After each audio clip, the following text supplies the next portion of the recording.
Hello, Gold Derby and fellow award show junkies. My name is Mitch Baker, and these are my 2012 Oscar predictions.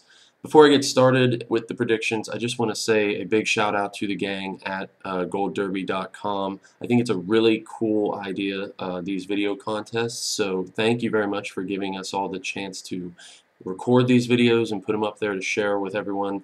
It's a lot of fun. I've enjoyed the ones that I've seen so far, and I hope to see a lot more, and hopefully you guys will enjoy mine.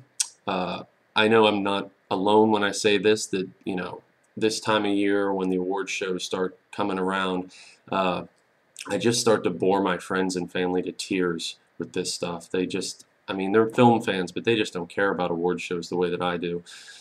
So it's good to be able to make a video giving my predictions and talking about this stuff and sharing it with people who actually care. So thanks again, guys. I'm going to talk about probably the top 8 categories, the screenplay, director, picture, and the acting categories.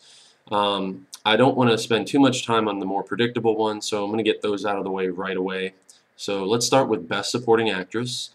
This is a foregone conclusion, right? Everyone knows it's Anne Hathaway for Les Miserables. It's it's one of those good performances, a meaty performance. She's got 20 minutes on screen, and she kind of just steals the show with that big "I Dreamed a Dream" number. She cries. She has her head shaved. She plays a prostitute, which, for some reason, historically has always worked for Academy voters. I don't know why. So it's really interesting to see this young actress who started out in Princess Diaries rise up to be one of the most famous actresses in Hollywood, and to be receiving these accolades for this film. She isn't my personal choice. My personal choice would be Amy Adams for The Master. I'll make no bones about it. The Master was my favorite film of 2012. I think it was like the first real awards contender that I saw last year when award season started. I was enthralled by that entire film. I think it was really overlooked by the Academy. It should have gotten picture and director, or at least a writing nomination for Paul Thomas Anderson. But I digress. So Amy Adams, yeah, I would pick her because she was so against type. You're so used to seeing Amy Adams play this meek, quiet, innocent, kind of charming individual. And in this film, she wasn't. She was this Lady Macbeth character, very icy, very methodical. She was the master, really. She was the power behind Philip Seymour Hoffman's character. So I really liked her in the film. I've liked her in pretty much everything I've seen her in. She was very good in Doubt a few years ago. The only exception, I don't think she was very good in Julie and Julia. But that's okay. So yeah, Amy Adams would be my pick, but it's going to be Anne Hathaway all the way. Sally Field is probably in second place behind Hathaway, but I don't think Sally Field will get it. She already has 2 Oscars already, and Hathaway's just running the table with all the precursor awards, Golden Globe and SAG and BAFTA. It's a foregone conclusion at this point. So take it to the bank. Anne Hathaway, Best Supporting Actress. Moving on to Best Actor. Again, there's no surprise here. It's going to be Daniel Day-Lewis for Lincoln. The man can do no wrong when he gets on film. He's arguably the greatest living film actor today, maybe with the exception of Jack Nicholson. Daniel Day-Lewis is just superb in Lincoln. He is Lincoln. He becomes Lincoln. And I know a lot has been, joked about that, his method acting, and he's gotten some flack over the last few months for his dryness, if you will, when he's accepting these awards. But I think he overcame that last week at BAFTA. He gave a really charming acceptance speech. It was actually funny. He made a comment about how he prepared for these award shows by staying in character as himself for 55 years, which I thought was a really, quick-witted thing to say, and to kind of, knock down all the people who have criticized his method acting and his acceptance speeches over the past few weeks. So he will win. He will be the first actor to win a third leading actor Oscar. That is quite an accomplishment. Of course, we know that Katharine Hepburn has 4 of the lead actress Oscars over the history, but this puts him in rarefied territory. You know, it really does. And I can't think of another actor who would be more deserving of such an award. He could arguably, by the end of his career, have 4 or 5 Oscars. I mean, that doesn't seem likely, the way that Oscar voters tend to not want to over-reward someone, but he's just that good. He really is. And I still think that, you know, Joaquin Phoenix in The Master, I'm going to keep bringing up The Master in these acting categories, by the way. I think Joaquin Phoenix was outstanding. When I saw that film, I thought, you know, this character that he's created, this animalistic character, is unlike anything I've ever seen put on film. And if he doesn't get nominated or win an Oscar for this, I'm going to be shocked. And for a while there, I didn't think he was going to get nominated because he made those comments about how he hated, you know, he hated the Oscar campaigning and it was hell on earth for him when he had to do it for Walk the Line a few years ago. So I'm glad the Academy got over that and kind of let it pass and gave him the nomination. He won't win. I think he's probably in 4th or 5th place down there with Denzel Washington for Flight. And Cooper and Jackman, great efforts on their parts. I was really impressed with Bradley Cooper in Silver Linings Playbook. I was pleasantly surprised by him, actually. I didn't expect much from him. And he gave a really stellar performance. But it doesn't matter. You 4 gents can stay in your seats because Daniel Day-Lewis will be winning the Oscar. Let's talk about 2 interesting categories real quick, and that's for screenplay, adapted screenplay and original screenplay.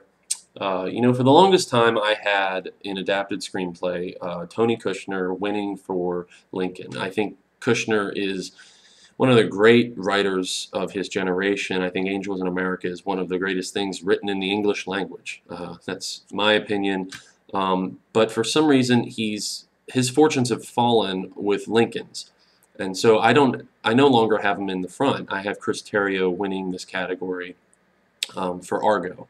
And the reason for that is I think that to justify or to validate the Best Picture win that I think Argo will eventually have, they need to win another top-tier category. And I don't think they're going to win supporting actor. I don't think Argo will win in that category. Alan Arkin doesn't have a chance, in my opinion.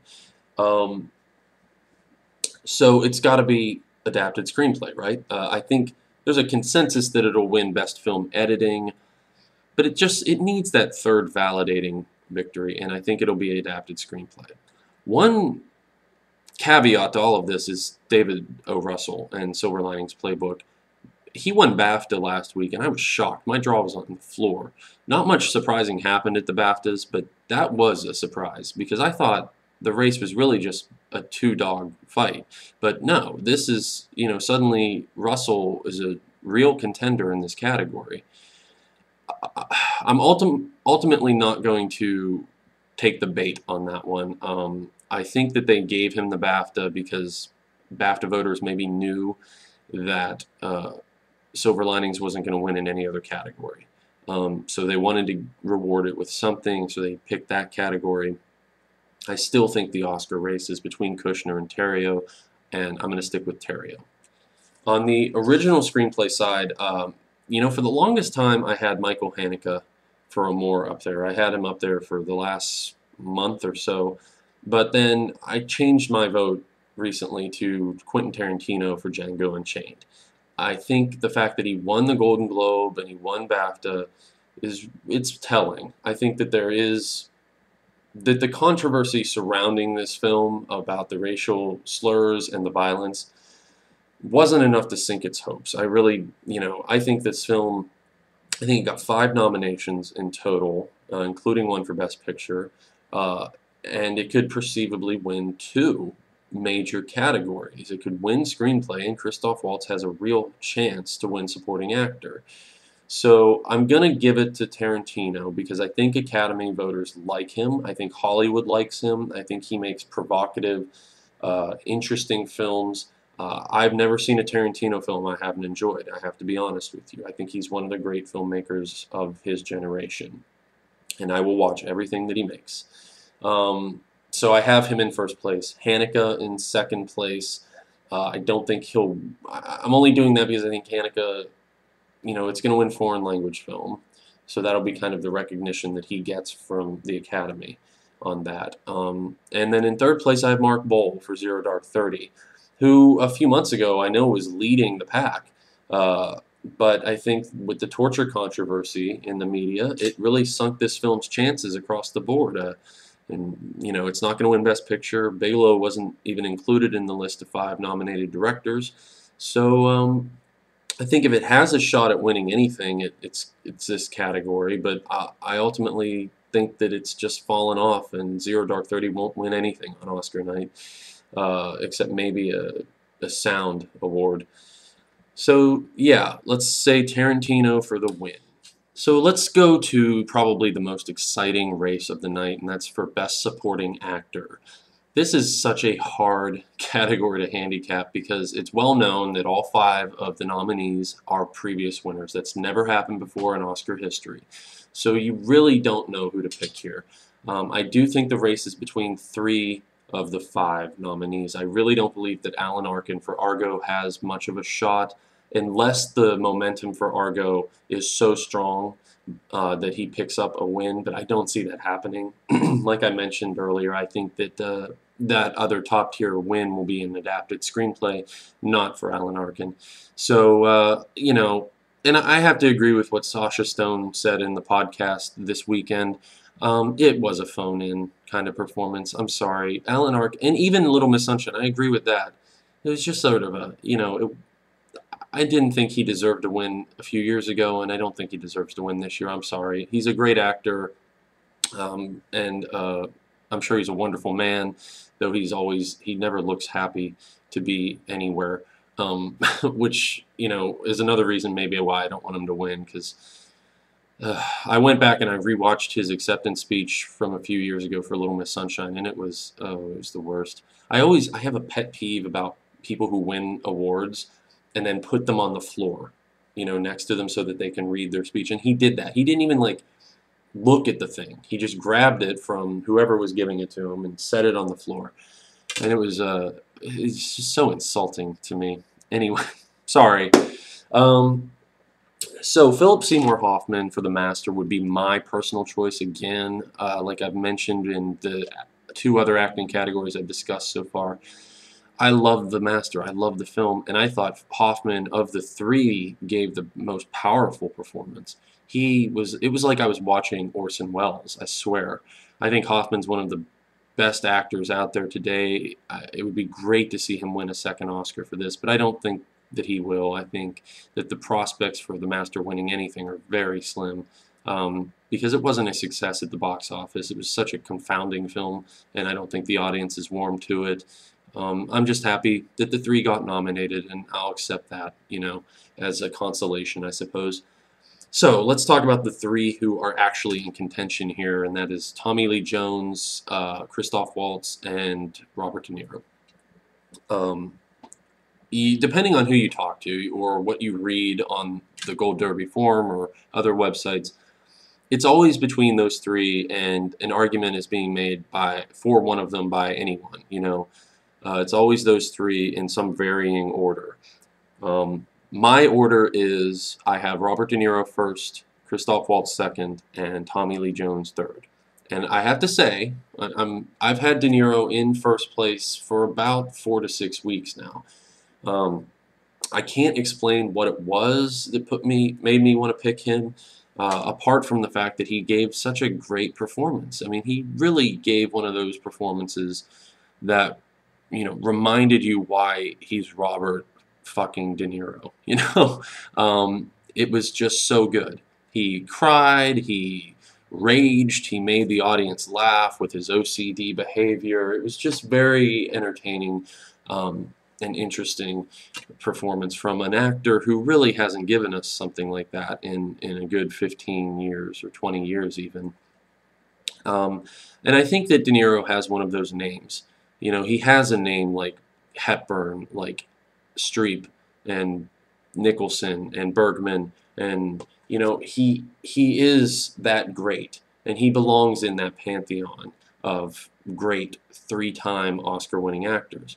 So, you know, I think this performance will do it for him. I think he'll get the Oscar. He's now, I believe, favored. I'm not sure if he is on Gold Derby, but I know Entertainment Weekly just put out their predictions, and they have him in the front by 1 percentage point above Tommy Lee Jones for Lincoln. And look, uh, Jones gave a good performance in Lincoln. There's no arguing that. He was, he could give fiery speeches, and people have said that he was really kind of the backbone of that film. And I agree with that, but I just think that he's not sweeping the awards, all the precursor awards. And I kind of got tired of talking to people on the forums and listening to people say that he's the clear front runner. They've been saying that and pounding that drum for months. And I'm like, well, if he's such a front runner, why isn't he winning everything? Why is he losing to Christoph Waltz in everything?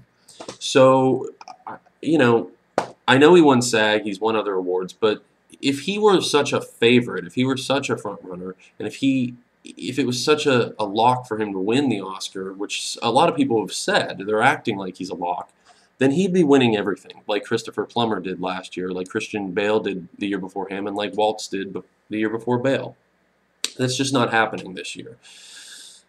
Christoph Waltz, I think, is De Niro's closest competitor, because he won BAFTA and because he won the Golden Globe, and because he's essentially playing the lead in this film. He's in pretty much every scene for the first, I don't know, hour and a half of the film. So yeah, I think Waltz could easily walk away with this. I think Jones could win too, but I'm just picking De Niro because he's the sentimental favorite. I think he's out there campaigning. Again, he has Weinstein in his corner. Bet against Weinstein at your own peril, because the man can deliver when it comes to these awards seasons. So I'm going to stick with Robert De Niro. I haven't changed it up to this point, and why should I change it now? And I know if I change it and he wins next Sunday, I'm just going to be kicking myself. So, Robert De Niro for Silver Linings Playbook. So, another really interesting race is the race for Best Actress. At the beginning of the season, it was presumed that it was going to be either Jennifer Lawrence for Silver Linings Playbook or Jessica Chastain for Zero Dark 30. Each of them won their Golden Globes in their respective categories, so it was going to be those two duking it out the whole way. Lawrence won at SAG, and I think when she won at SAG, it sort of cemented her as the front runner. And something happened, though, on the way to the Kodak Theater. Emmanuelle Riva, 85-year-old Emmanuelle Riva, with this tiny film, this heartbreaking film, this beautiful film, Amour, comes along and kind of slows down the Lawrence momentum. And in my opinion, knocks Chastain all the way to third place. I don't think Chastain has much of a chance to win this now. I think it's really between Emmanuelle Riva and Jennifer Lawrence. And if you had asked me 2 weeks ago who was I going to pick, it was going to be Jennifer Lawrence. If you had asked me that 2 days ago, I would have said Jennifer Lawrence. But I have now changed my mind because I saw Amour yesterday. Hands down, Emmanuelle Riva deserves the Oscar for Best Actress. Her performance is so completely harrowing. I love it, love it, love it, and she deserves to win. I understand that there's some things working against her. I know some people mention the Babe factor. I'm not sure if I'm a big subscriber to that. I know there is some historical precedent for that argument to be made, but I just think that if this award is going to go to the best performance by an actress in a leading role, then that person is Emmanuelle Riva. Nothing against the other 4 nominees. I have not seen The Impossible, but I have seen the other 3 nominees' films. I loved Beasts of the Southern Wild. I think Wallace is a revelation in that film. She was wonderful. And I don't care if she was 6 years old. I don't care if you can call it acting. She deserves to be nominated. But that's all she's going to get, the nomination. Like I said, I haven't seen The Impossible. Can't comment on Watts and her performance. Jessica Chastain is great. Jessica Chastain plays that performance of Maya is very good. But I never thought in my mind that it was Oscar worthy. when I saw Silver Linings and Jennifer Lawrence was being touted as the front runner, I thought, yeah, that's justifiable. She's absolutely wonderful in this film. She's funny. She's, you know, a firebrand. She's just perfect as that role, and you forget that she's 22 or 23 years old. So if she were to win, which I do think she still is the favorite, don't get me wrong, I am not at all comfortable with this Reva pick. Um, I think Lawrence still is the favorite, but I want Reva to win, and I think that she will win. Um, but if Lawrence wins, I'm not going to be disappointed because it would be deserving. She did do a good job. I just think Reva was better. I think that she gave the better performance. And yes, the babe factor. Yes, Hollywood and Academy voters have traditionally honored younger, up-and-coming, beautiful actresses in this category. I understand that. But they have also rewarded older actresses. I mean, they've rewarded Geraldine Page and Jessica Tandy. Last year, Meryl Streep, Helen Mirren. Although some might say that Helen Mirren is still a babe. I would, anyway. But, you know, I can't buy into this babe factor thing too much. What also is true about this category is that it has rewarded more than other categories people who are giving foreign language performances or are not born in America. You know, Ingrid Bergman, Claudette Colbert, Simone Signoret, Sophia Loren, Helen Mirren, a lot of Brits, Nicole Kidman from Australia. You know, there have been a lot of performers who were not born in the United States and who have at times given performances in a foreign language film. I mean, Marion Cotillard was in a French film, La Vie en Rose, and won the Oscar. So that's not unprecedented either. So there are things working against Reva. I mean, the campaign for Silver Linings is pretty tough and competition, but I'm going to go with Reva. I'm going to roll the dice. I'm going to drink the Kool-Aid, drink the Metamucil, and join this Reva bandwagon, and hopefully it gets her to Oscar victory and bragging rights for all of us who picked her. Another excruciatingly difficult category to pick is Best Director. You know, don't get me wrong, I love all these competitive categories. Most years you go into the Oscar night knowing who's going to win. It's great that there's going to be so much excitement that night, but it causes you such a headache trying to figure out who's going to win week to week, right? So, Best Director. Let me predicate everything that I say about this category with this. The Best Director of the Year, in my opinion, and in the opinion of the Hollywood Foreign Press, the Broadcast Film Critics Association, the British Academy Awards voters, and the Directors Guild of America, and a slew of other organizations, Ben Affleck is not going to be winning an Oscar this year because he's not nominated. I don't know why he wasn't nominated. I don't know if it was the change in the calendar. I don't know if the director's branch just doesn't like Ben Affleck for some reason. Whatever the reason is, it's a travesty. I think it's just such a shame that the best director, the guy who delivered one of the most entertaining, best directed films of the year, is not going to be in contention for this award and won't be picking up this award the way that he should. That's all I'll say about it, really. I don't mean any disrespect to the 5 people who are nominated. They are all excellent filmmakers in their own right. I just wish there was enough room for 6. Or that, you know, essentially, I loved Beasts of the Southern Wild, but I would have taken Zeitlin out. You know, but that's all I'll say. Let's talk about the category. Who's going to win? I think it's Steven Spielberg for Lincoln. I just feel like Lincoln, with the 12 nominations, it's got to walk away with more than just Best Actor, right? I mean, I've said that it has a shot in Adapted Screenplay, but I don't think it has a shot in any of the other categories, really. So I think it's going to be Spielberg in this category. Ang Lee is definitely a contender. He's in second place in my mind and in the minds of a lot of people out there. I just think that this year, The Life of Pi, the film itself, is like the Hugo of last year. It's such a technical achievement. It's beautiful. It's a very well done film, and it'll win, you know, 3, 4, 5 Oscars on Oscar night, but it'll be in the technical categories. and ultimately just fall short in some of these bigger categories. So I wouldn't be shocked if Lee wins, but I just don't think he's going to do it. David O. Russell's interesting. I think, he has a shot here in this category, but I think he has a better shot in adapted screenplay, which I've already talked about.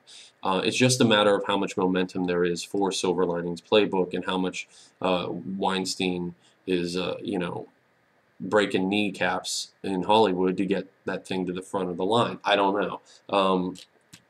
I have Russell in third. Haneke, no, like I said, I think he has a shot in the writing category as well, and foreign language film category will win it there. So that'll be his recognition, and the film itself, Amour, will get its recognition, as I said, in the actors category too. So I don't think they're going to give him another top category like director. And Zeitlin, I loved Beast of the Southern Wild, as I said, and he, in any other year, yeah, he would be deserving of this nomination, but